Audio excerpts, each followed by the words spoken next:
humanity was never meant to be a major player in the galactic order. The moment Earth's first interstellar signal was detected, the vast empires of the cosmos dismissed the species as just another primitive civilization. The Galactic Concordat, the ruling body of the known universe, had strict laws governing the integration of lesser species. Earth would either submit peacefully or be classified as a Category 3 anomaly, an official designation for civilizations that resisted the will of the galactic order. No species had ever survived defying the Concordat. When the first emissaries arrived in Earth's orbit, humanity watched in awe. The sleek ships hovered above major cities, projecting messages in every known language. The offer was simple. Join the Concordat as a subservient species, follow the laws of the order, and be granted a place in the interstellar economy. Resistance would not be tolerated. The emissaries expected submission. What they received was something no species had dared to give before. The leaders of Earth did not bow. They did not tremble in fear. Instead, they did the unthinkable. They rejected the offer outright. A single message was broadcast back to the Concordat. Earth belongs to humanity. We will not kneel. The response was met with disbelief across the galactic community.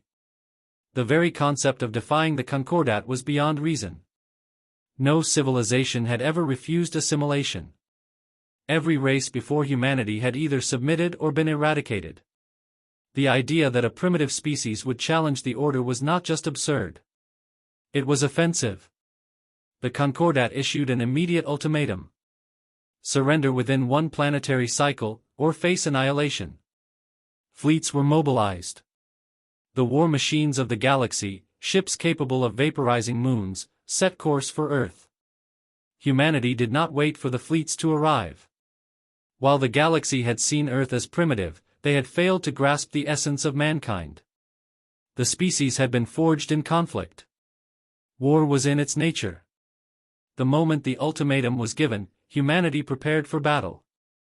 Deep within hidden military installations, weapons were brought online that the Concordat had never accounted for. Humanity had spent centuries perfecting war. While the rest of the galaxy had grown complacent under the rule of the Concordat, Earth had never known peace. The nations of humanity had waged war on themselves for millennia. That ceaseless struggle had birthed a war machine unlike any other. When the Concordat fleets arrived, they expected an easy victory. The initial bombardment was meant to break Earth's will. It did not. The orbital strikes were met with countermeasures, missiles tearing through the void and striking with precision. The first wave of the Concordat's invasion faltered. Then the ground war began. The Concordat had never faced an enemy like humanity. The soldiers of Earth fought without fear. They did not retreat. They did not surrender. When the Concordat troops landed, they found a world united in defiance. Civilians did not flee. They armed themselves. Every city became a fortress. Every street a battleground.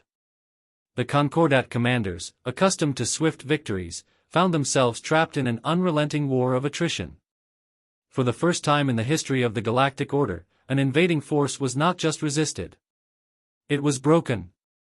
The news spread across the galaxy like wildfire. A species had done the impossible.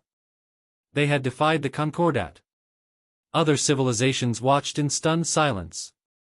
For the first time, the order of the universe was questioned. The war was far from over. The Concordat was enraged. A second fleet, 10 times the size of the first, was already en route. But humanity did not fear annihilation. They had already made their choice. Earth would not kneel. The second fleet of the Concordat arrived in overwhelming force. Massive dreadnoughts, each the size of a continent, hovered in Earth's orbit. Swarms of assault ships descended into the atmosphere, their hulls glowing red from the heat of re-entry. The first invasion had been a miscalculation. This time, the Concordat would make no mistakes. They would not offer surrender. There would be no negotiations. The extermination of humanity was now the only objective. But Earth was ready. The first fleet's wreckage had been scavenged, studied, and repurposed. Human engineers, working around the clock, had reverse-engineered Concordat technology. They didn't just adapt it. They improved it. Within weeks, Earth's defenses had evolved beyond what any Concordat strategist had thought possible. The species they had labeled primitive was now deploying energy weapons, railguns, and orbital countermeasures that could go toe-to-toe with the most advanced fleets in the galaxy. As the second wave of the invasion began, Concordat forces expected a demoralized enemy.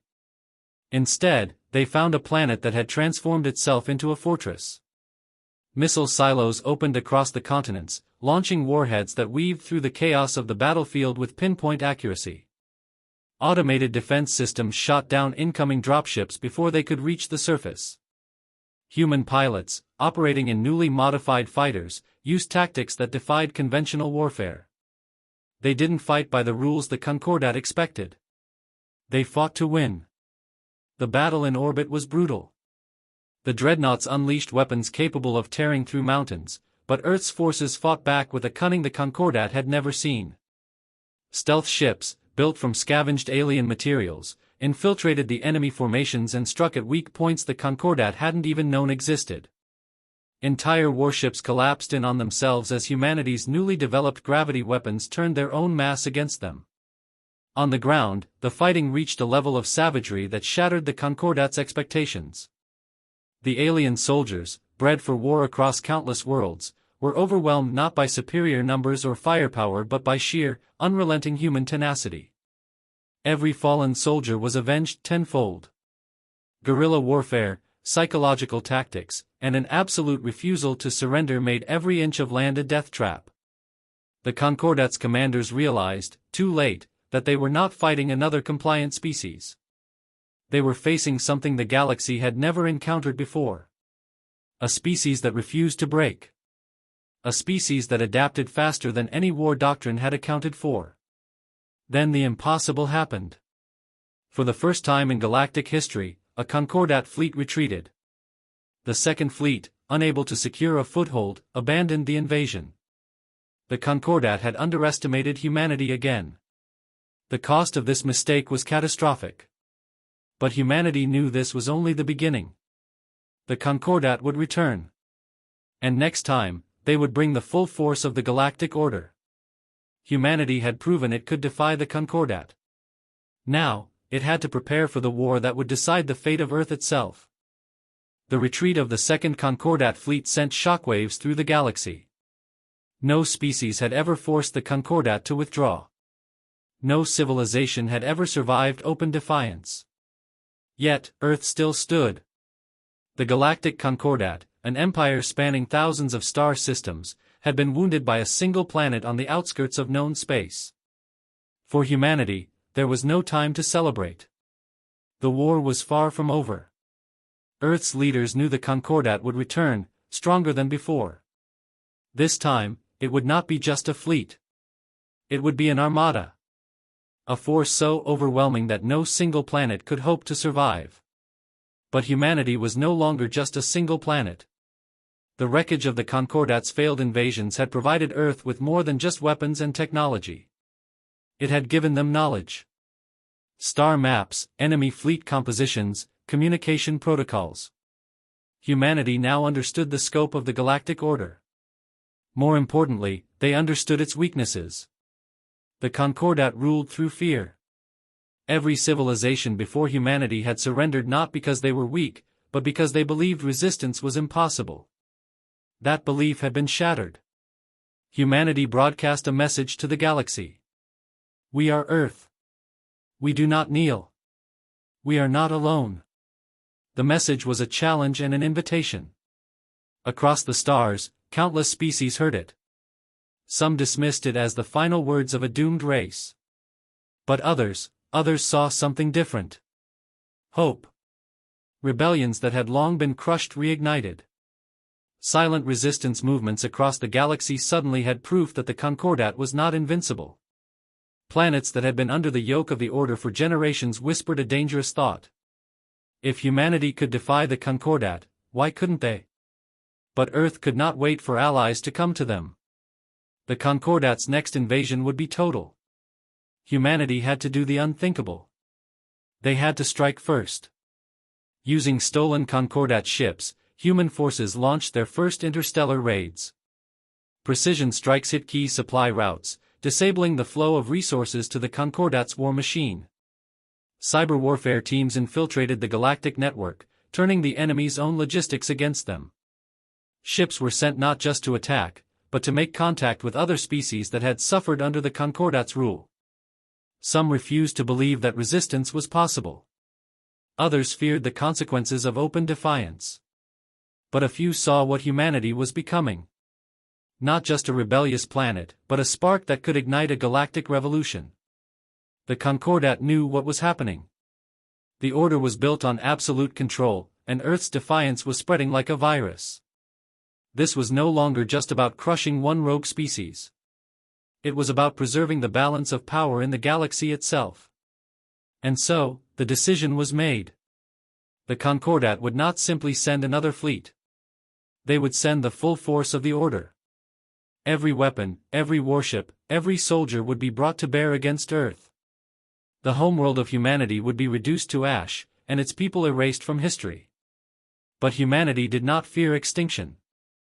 They had already chosen their path. They would not wait for the end to come to them. They would bring the war to the stars. The Galactic Concordat mobilized its full might. Thousands of warships, planetary siege engines, and entire battalions of elite soldiers assembled for the largest military operation in history. Their objective was clear: Earth would burn, and humanity would be erased as an example to the rest of the galaxy. But humanity was not waiting to die. For the first time, Earth was not just defending itself. It was attacking. The stolen Concordat ships had been modified, their outdated systems replaced with brutal efficiency.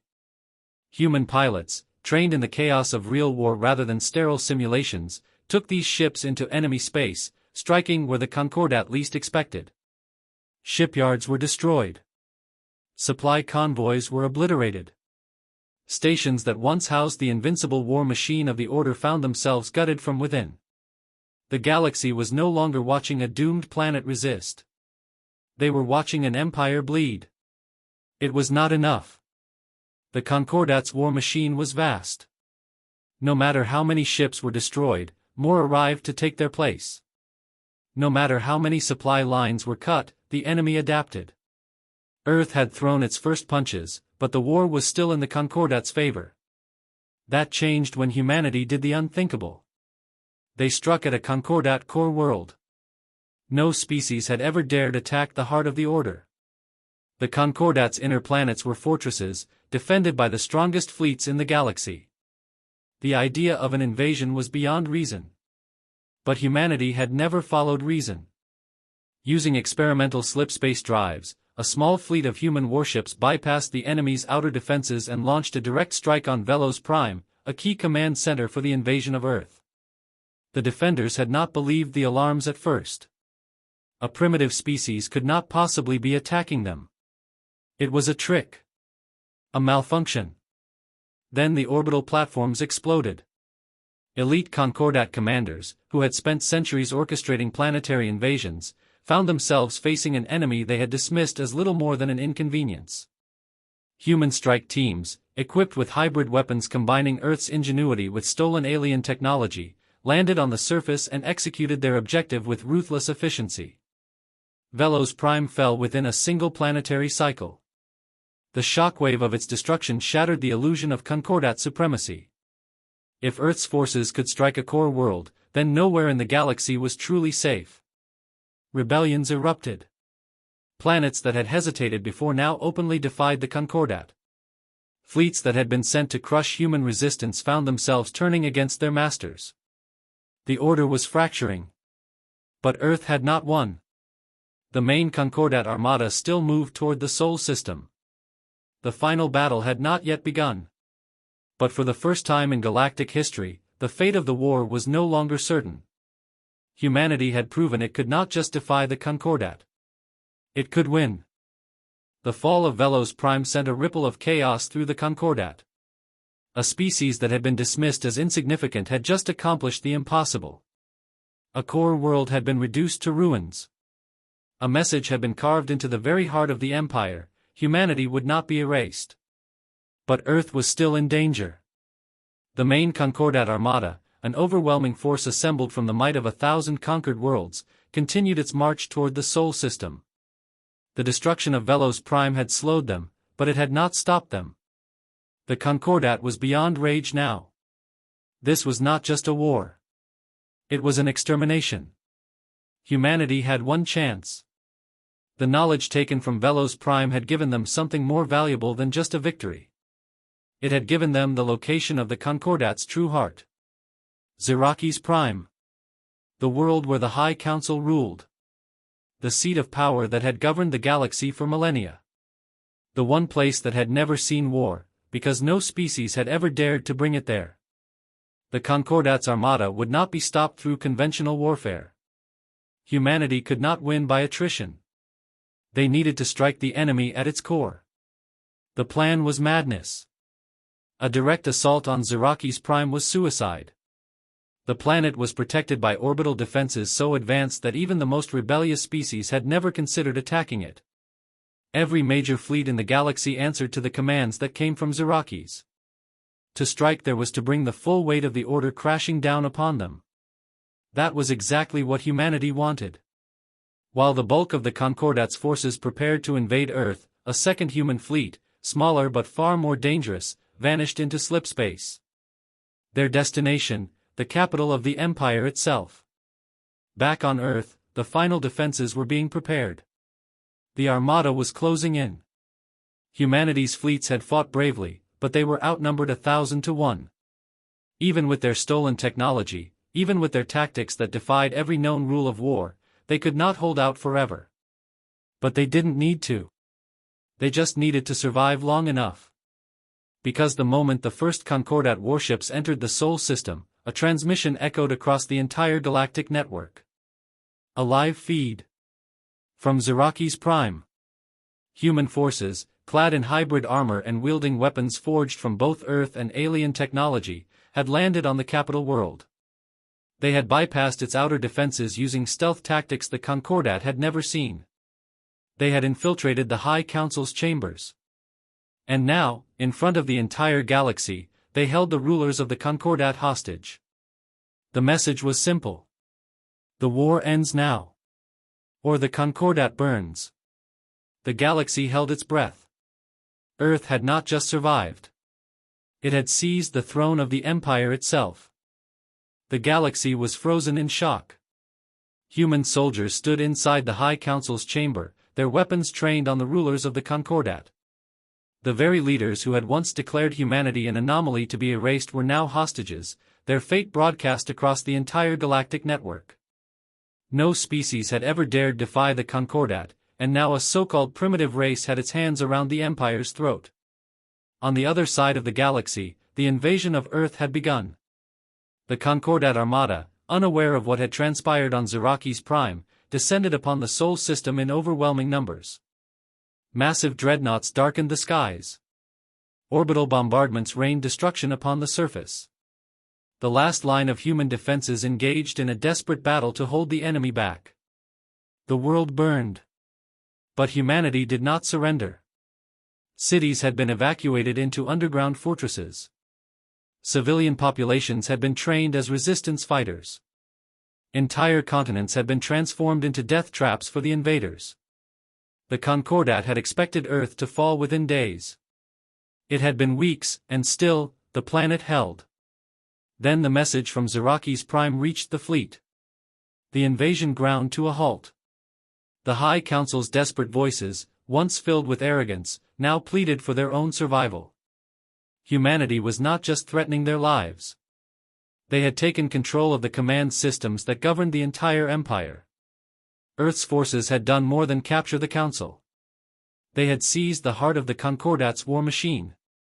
Across the galaxy, allied species who had feared the wrath of the Order saw something they had never imagined. The invincible Empire was vulnerable. The war was no longer about humanity's survival. It was about the collapse of the old order. The Concordat's fleets, now leaderless and unsure, faced an impossible choice. Continue the war and risk total anarchy, or acknowledge what had become undeniable. The Concordat had lost control. Humanity did not ask for surrender. They demanded something far greater. The war would end, but not through negotiation. The Concordat itself would be dismantled. The High Council would step down. The species of the galaxy would no longer live in fear. A new order would rise. One built not on submission, but on defiance. The commanders of the Armada, seeing their leaders at the mercy of human soldiers, made their choice. The fleets withdrew. Earth had survived. But the war was not over. The Concordat was collapsing, and now, the real battle for the future of the galaxy was about to begin. The fall of the Concordat's High Council sent shockwaves through the galaxy. The empire that had ruled for millennia, built on fear and submission, had been brought to its knees by a single species. Humanity stood at the center of it all.